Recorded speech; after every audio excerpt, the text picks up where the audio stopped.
আসসালামু আলাইকুম, কেমন আছেন সবাই? আশা করি ভালো আছেন। শামিমাস কিচেনে আপনাদের সকলকে স্বাগতম। আমি আজকে তৈরি করে দেখাবো খুবই মজাদার একটা নাস্তার রেসিপি। বিকেলে চায়ের আড্ডায় নাস্তা হিসেবে এটা রাখতে পারেন বা বাচ্চাদের টিফিনেও দিতে পারেন, অথবা ভাতের সাথেও কিন্তু এটা খেতে অসম্ভব মজার হয়। দেখতে যতটা আকর্ষণীয়, খেতেও কিন্তু দুর্দান্ত মজার। বাহিরের পাশটা একদম ক্রিস্পি এবং ভেতরটা খুবই নরম। হাতে গোনা মাত্র কয়েকটা উপকরণ দিয়েই কিন্তু এই মজাদার নাস্তাটা তৈরি করে ফেলা যায়। কিভাবে নাস্তাটা তৈরি করলাম চলুন দেখে আসি। প্রথমে এখানে লাগছে আমার আলু। আমি বড় সাইজের একটা আলু খোসাটা ছাড়িয়ে ভালোভাবে ধুয়ে পরিষ্কার করে নিয়েছি। আর একটা গ্রেটার নিয়েছি। সবার বাসায় এই গ্রেটারটা অবশ্যই আছে। এখন এই গ্রেটারের সাহায্যে আলুটাকে আমি খুব ভালোভাবে গ্রেট করে নিব। এইখানে আমি একটা আলু নিয়েছি। আপনারা কি পরিমাণ নাস্তাটা তৈরি করতে চাচ্ছেন সেই অনুযায়ী আলুটা নেবেন। আলুটা আমার গ্রেট করা হয়ে গেছে। এখন আলুটাকে আমি ভালোভাবে ধুয়ে নিব। আলুটাকে আমি খুব ভালোভাবে ধুয়ে একদম পানিটা ঝরিয়ে নিয়েছি।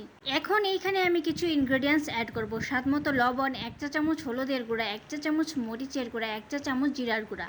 আর এর টেস্টটাকে আরও দ্বিগুণ করার জন্য দিয়ে দিচ্ছি এখানে 1 চা চামচ চাট মশলা। যদি চাট মশলাটা আপনাদের কাছে অ্যাভেলেবল না থাকে তাহলে কিন্তু এখানে গরম মশলাটাও ইউজ করতে পারেন। দিয়ে দিচ্ছি 1 চা চামচ আদা বাটা, কুচি করে রাখা কিছু পেঁয়াজ এবং কুচি করে রাখা কিছু কাঁচামরিচ। দিয়ে দিচ্ছি হাফ কাপ পরিমাণ শুকনো চাউলের গুঁড়া। এখানে যদি চাউলের গুঁড়াটা আপনাদের কাছে না থাকে তাহলে কর্নফ্লাওয়ারটাও ইউজ করতে পারেন। এখন এই সবগুলো শুকনো উপকরণকে হাতের সাহায্যে ভালোভাবে মিশিয়ে নিতে হবে। সবগুলো উপকরণ ভালোভাবে মেশানো হয়ে গেলে এইখানে দিয়ে দিচ্ছি একটা ডিম। ডিমটা দেওয়া হয়ে গেলে এখন আবারও হাতের সাহায্যে ভালোভাবে এটাকে মিশিয়ে নিতে হবে। ডিমটা দিয়েও ভালোভাবে মাখানো হয়ে গেছে। এখন এইগুলোকে তেলে ভেজে নিব। চুলাতে প্যানটা বসিয়ে পর্যাপ্ত পরিমাণ তেল দিয়ে আমি গরম করে নিয়েছি। আলুর যে নাস্তাটা আমি তৈরি করে রেখেছিলাম, এখন এগুলোকে ভেজে নিব। নাস্তাগুলোকে আমি ফিঙ্গারের শেপ দিয়ে নিয়েছি। আপনারা আপনাদের পছন্দ অনুযায়ী যে কোনো শেপ কিন্তু এখানে দিয়ে নিতে পারেন। এখন একে একে সবগুলো পটেটো ফিঙ্গার এই তেলের ভিতরে আমি দিয়ে দিব।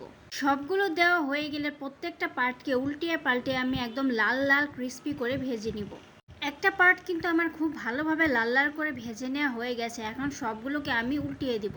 উল্টিয়ে দিয়ে অপর পার্টটাও এইভাবে করে একদম লাল লাল করে ভেজে নিব।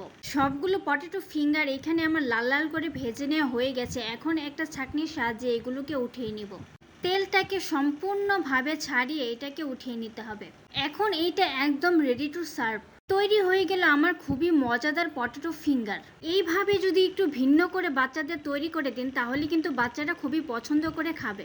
বাসায় কোনো গেস্ট আসলে চা বা কফির সাথে কিন্তু চটজলদি এই নাস্তাটা তৈরি করে দিতেই পারেন। আপনি না বললে খেয়ে কিন্তু বুঝতেই পারবেন না যে এটা কি দিয়ে তৈরি করেছেন।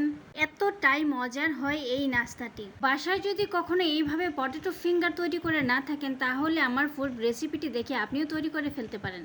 রেসিপিটি যদি ভালো লেগে থাকে তাহলে লাইক কমেন্ট শেয়ার দিতে একদম ভুলবেন না। আর এইরকম নতুন নতুন রেসিপি পেতে আমার ফেসবুক পেজটি ফলো দিয়ে রাখেন।